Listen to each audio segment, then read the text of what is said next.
This is Inrvision, Season 2, Episode 4, and you're chopping up with your boy Skit. Top 5 movies would be Dead President, Belly, the DMX and Nas version, Training Day, Goodfellas. It probably would have to be like Conway the Machine. Like he said, it's a song called Clarity. He literally says, I take care of everybody who's gonna take care of me. Started my own charity, but still nobody cheer for me. The first time I did a video, it was a BTS for a photo shoot. I had no idea what I was doing, and I was just really just going with whichever I think the consumer, people, viewers want to see, and so I was just recording everything. I had like 2 hours worth of footage for like a 1-minute video, and after I finished editing, it was a great feeling. At that moment, I knew this was something that I wanted to do, and just the fact of starting from the beginning, the blueprint, it was just great. So it was a great feeling for me. I went to Miami for school. I went down there. I got sent to the film program. So from there, I tested into the film program and everything like that, and I had to do like a script, actually like a test. The professor loved it. Actually, it was something I did for a long time. So it was my first script. So from there, I just got a niche for it, and I just kept doing it. So it just worked for me. Like a lot of other schools, I was leaving, due to financial issues, or it just wasn't for me. And then for this school, it just stuck with me, and everything just gravitated towards me. So my favorite saying is something like don't choose something that's not choosing you. So it was choosing me 100%. So as a photographer and videographer, we're kind of like the real backbone of the actual industry. Without us, the content wouldn't be done. Nobody would even see what's going on behind the scenes, or in general.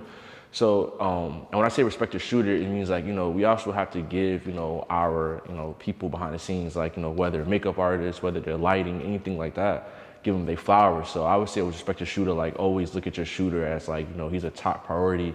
He or she in your crew. So you always have to give that respect to them, and just 100% just respect their work, their craft, and their mind and their creativity. So that's where it comes from. My dog Storm, she passed away in February, but I had her since she was like 6 weeks. Me and my roommate. She's been like my best friend, literally. One of the best dogs I've ever had in my life.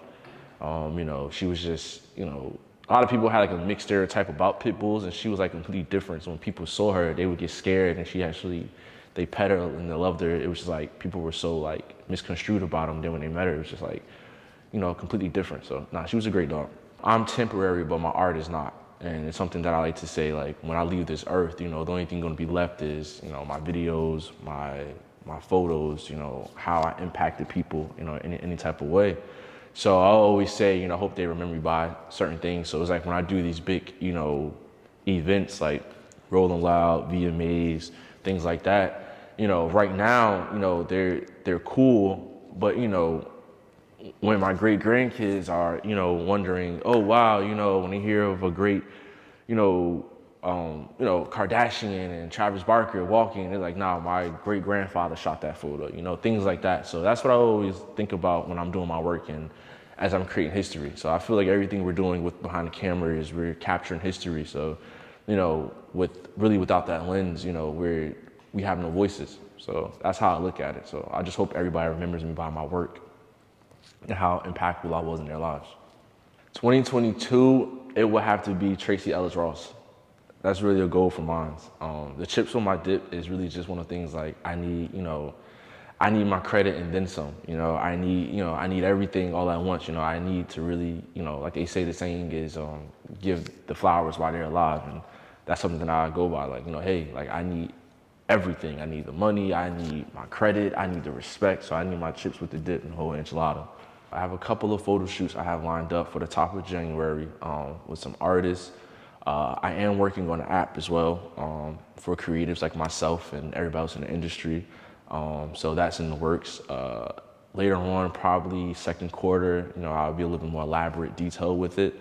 Those are the two things I really have going on right now.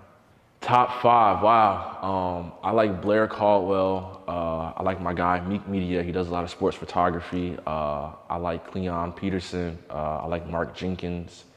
And also too was another guy I like a lot. I worked with him before. His name was RJ Raheem Givens. Yeah, he's a really good, dope photographer and videographer as well. Well, Drake, Swiss, Alicia, Conor McGregor, Kenneth Reed, who else? You know, a lot of people. The guy just passed away, may he rest in peace. Young Dolph. Who else? A lot of people. Travis Barker, you know, Kourtney Kardashian. I did the VMAs, Ja Rule and Shanti. I have a ton of celebs on my actual Instagram that I took photos of, man. Nipsey Hussle as well. He was a great person to shoot. You know, he was one of the first people I shot at like an arena, you know, so I got to play with the lights. You know, he was the first person that, like, artist that I really, you know, touched into my creativity side with editing as well.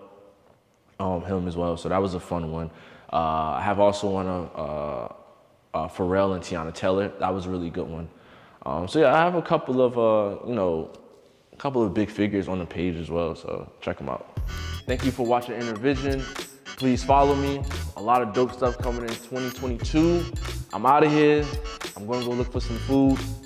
I love y'all. Be safe.